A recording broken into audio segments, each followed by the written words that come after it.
When the sun first shone 5 billion years ago. You're such a sweetheart. Yeah, so I think your Clubhouse's question is really revealing, though, because, like, I think the reason we don't think there are that many Nazis is because we only encounter the Nazis who are dumb or crazy enough to, like, join a Nazi organization or get a swastika tattoo or, like, be out and proud about it. Which is the other terrifying aspect of this. There are Nazis that aren't dumb. And a lot of them, apparently. Yeah, the majority. Like, I always knew that there were, like, some that were, like, leading it, you know? Yeah. Last week, we talked about that movie Green Room, where they were all dumb, and then there was Patrick Stewart, who was, like, leading the group, and I'm like, yeah, there's the smart Nazi, you know? Right. The rare mythical smart Nazi has shown up, you know? But apparently, I don't know. I find this very disturbing. Yeah. Yeah, and I mean, I think they're dumb by dint of being Nazis, but, like... Sure. They're not dumb enough to identify themselves as such. Because right. I think the other 90% of America, 95%, is still pretty violently anti-Nazi, right? Like, we don't love them. So, yeah, well, I mean... Except for those, like, 3% who weren't sure, which... Who are you? I'm dying to meet a person who isn't sure whether it's okay to be a Nazi. Yeah. Yeah. Well, I mean, somebody who doesn't know the word, and then you'll explain it to them, and they'll be, oh, it's not cool. That sounds bad. Or they'll be all, oh, like Grandpa. Oh, God. Like Uncle Bill. And I mean, I wonder, honestly, just even beyond these percentages, like, what percentage of Americans, if there are this many Nazis, what percentage of Americans hate the Nazis because they know we fought them in World War II and they know about the Holocaust, right? Right. But otherwise hold all the same political positions as the Nazis did. I would bet it's a solid few percent if actual Nazism is this widespread. There's probably some people who wouldn't think of themselves that way, but, like, also would like to establish a white ethno state, which is literally the definition of being a Nazi. Well, I guess to be fair, you know, Nazi Germany was a socialized white ethnic state as opposed to a capitalist one, so they can hate it if they want to. Kinda. It was still heavily capitalist. Like, the business leaders were basically in charge of everything. It was sort of state capitalism, but there was also, and this is kind of an important facet of it, it was in a sense, a strong welfare state.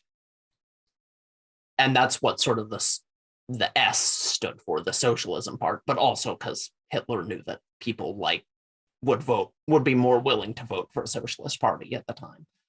But really, like, the whole ideology is, if you're in the in-group, the state will do it, will give you everything, right? And if you're not, then you die. And that's how they get, like, the ideology of Nazism is super crude. It's just, we're going to kill all the people we don't like and divvy up their stuff and give that to the people we do like. And to keep that going forever, because that's obviously not sustainable, we are either going to invade other places or just keep segmenting who we deem acceptable in order to, you know, keep the loot flowing. That's kind of the idea of Nazism. So I mean, there are other ideas. Kind of like Thanos, a little bit. Yeah, a little bit. Thanos was just random about who he was killing, but as soon as he started picking, he'd be a Nazi, basically. To be fair, that's actually not what, like, separates Nazism from, because there are other ideologies that are basically that, in terms of, like, there's an in-group that we will give everything to and an out-group who we will destroy. That's sort of fascism in general, but another component of Nazism and fascism that's, like, just as important is also the idea that the world is divided into races and that each race is tied to a particular piece of land, and that the competition between races is inevitable, natural, and good, and will result in the extermination of inferior races. That is ultimately the ideology of Nazism, is that, and basically their team was the Aryan race, right? But they saw the world as being just a bunch of races, and the races are fighting each other. That's the idea. People don't know this. People don't know what the Nazis were actually all about. So Hitler was basically a dungeon master. Yeah, kind of. Just pitting races against each other in their ancestral land and, wiping out the bad ones and the good ones are living. I mean, it is a very... Sounds like a D&D campaign, man. I want to emphasize, in case this was not clear to anyone, this is a bad, horrifying ideology. And it's like... I think it's clear. It is not based in fact, and if you believe it, you're a bad person, because even if it was through some insane way based on fact, it would still be horrible. Right. Like, yeah. I'm just shocked that there's all these clubhouses. Yeah. Okay. Well, this feeds into my other thing. Sorry, it took me a couple seconds to put it together because I kind of view it like mixed in with like toxic masculinity, and I know that's a hot button word that's going to piss some people off, but so a lot of these Nazis are walking around thinking, "I'm better, I'm better." But I'm also going to sneak around in the shadows, not tell anybody about my little clubhouse. What a bunch of wusses, man. Come on out here and tell us what you're up to. What a wussy move. I always kind of view that like dudes who sock their wife around and then in public are just all like, what? Oh, we're so great together and blah, blah, blah. What a wuss, man. You are such a wuss. And I know that's like maybe toxic masculinity in itself for my saying it, but you got to speak their language. Yeah. Honestly, I don't have any data on this. I'm guessing the numbers on people who are part of this 8% and people who beat their spouses, their wives, let's be honest. We're talking about men who beat women. Yeah. Is probably, I think that Venn diagram is a circle, I think. Yeah. I got to pull my tribe together, man. My tribe of cisgendered white men. Unfortunately, in this world where we, we live in this world where everybody is. That's separate. Not what I wanted you to take away from it when I told you the ideology of fascism. Pulling I'm going someplace. White men together. Yeah, but we live in this world where people are constantly going well, the gays do this and the blacks do this and the trans people are teaming up over here to do this. And I'm constantly aware that everybody else has a group that they're working with. And I appreciate that. I think that's the way that the world works. I gotta say, my group needs some better leadership. Yeah. I don't like not having a group. I want to be a part of some stuff. But every time I go out, my tribe's all, hey, we should do this. And I'm all, no, I'm not down. That's not a good idea. But of course, I'm joking aside. But, I think there is something there where people are finding a lot of pride in these other aspects of their identities, that they're able to identify with other people and change the world and take a lot of pride in that. And they should. I've seen it a lot growing up throughout my life in the gay community, which is a community that I've grown up close to, or of course, seen it on TV throughout the 60s and everything with the Black community and stuff like that. And, I think it's great. And I think it's great for people. I think that maybe the cisgendered white males need to get a different plan with their group than this one. Here's what I think you should do that. Here's my method for because you're right. It's nice to be able to have an aspect of your identity that you feel you share with people and just sort of. But that's also unique, So like a gay person is just all oh, well, we're a small part of this world, but we team together and we're family and we work together. I mean, that's beautiful. Right. So I've got the perfect solution. Here's what you do.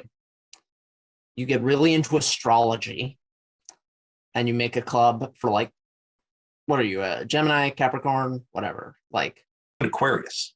You're an Aquarius? Okay. I don't know how it works. I don't know. So, given the way the world treats me, I thought I had a big sign above my head that I couldn't see. So you make an Aquarius club.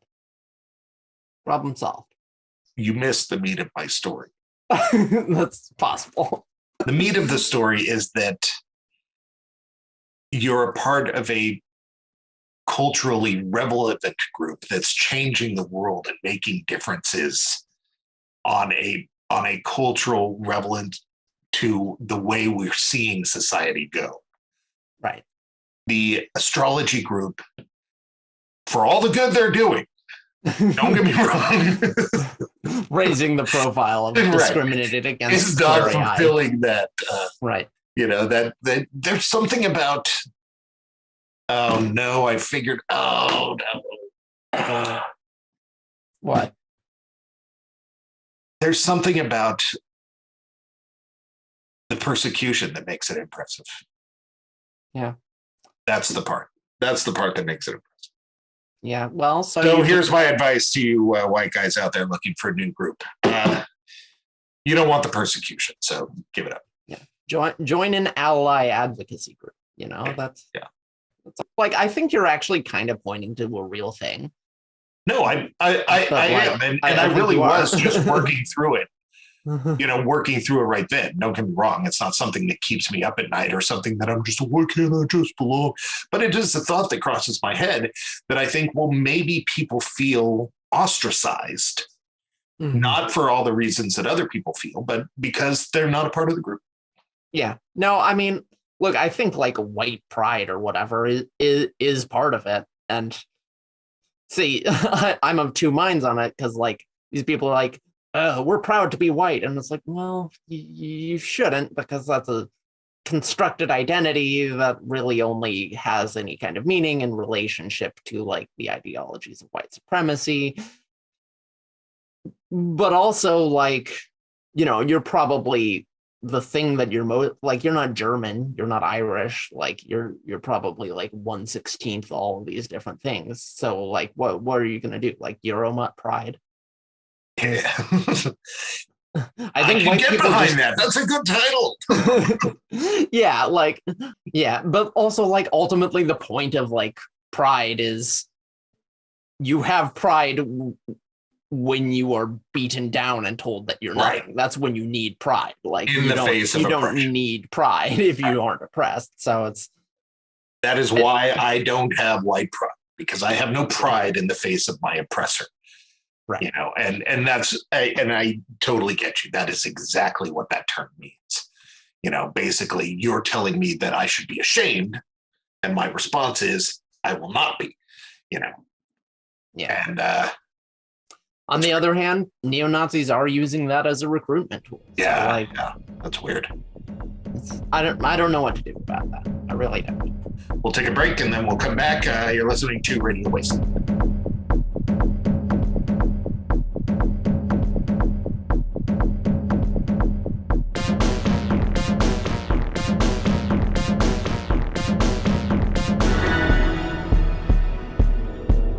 All right, welcome back to Radio Wasteland. Kara, you got something a little haunty to tell me about?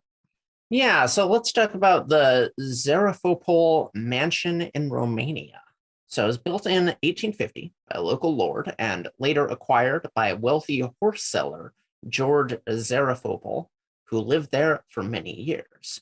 During the 1920s, George spent everything he had in attempts to discover crude oil on the estate after being told it was possible, that it was there by a number of unscrupulous businessmen whose identity I wasn't able to ascertain. In 1930, a ruined George financially ruined, hung himself in his bedroom and was buried in the family crypt nearby. Afterwards, the mansion has been a site of peculiar activity, indistinct voices, bizarre sounds, steps, and mysterious cold currents that appear to draft through the very walls. The locals call it the House of Evil and the House of the Devil, since during the day it is said to be charming and untroubled, but at night exudes an aura of intense menace. After the communist takeover in Romania, the mansion was confiscated by the regime, although I haven't been able to determine what, if anything, it was used for. In the early 2000s, the heirs reclaimed the estate, who donated it to the local community to be used as a school for arts and crafts. For reasons that are not clear, possibly the preponderance of ghosts, the building is not currently used as part of any teaching effort and has basically been abandoned. It's good to see that Romania isn't all talk. Yeah. I want there to be haunted mansions in Romania, and I'm happy that there are. Yeah. It's like, it's got to maintain. I mean, we all know Vlad happened. That was real. Long time ago, though. Right. You got to. What have you done for me lately in the ghost department? Exactly. Nobody's. Yeah, exactly. What have you done for me lately? Eastern Europe is definitely one of those places that I've always wanted to go to, probably for the wrong reasons. Probably not for the reasons why Eastern Europeans would like us to go. It's because you're a horror buff and you want to see the Draculas. Yeah. But yeah, that would be a great movie of going there, show me the Draculas, some obnoxious setup. Show me the Draculas. Right. Yeah. Like a B movie from the 70s. Yeah, a bunch of goth kids, on their gap year go to Pennsylvania. I'll be honest, I'm the exact same.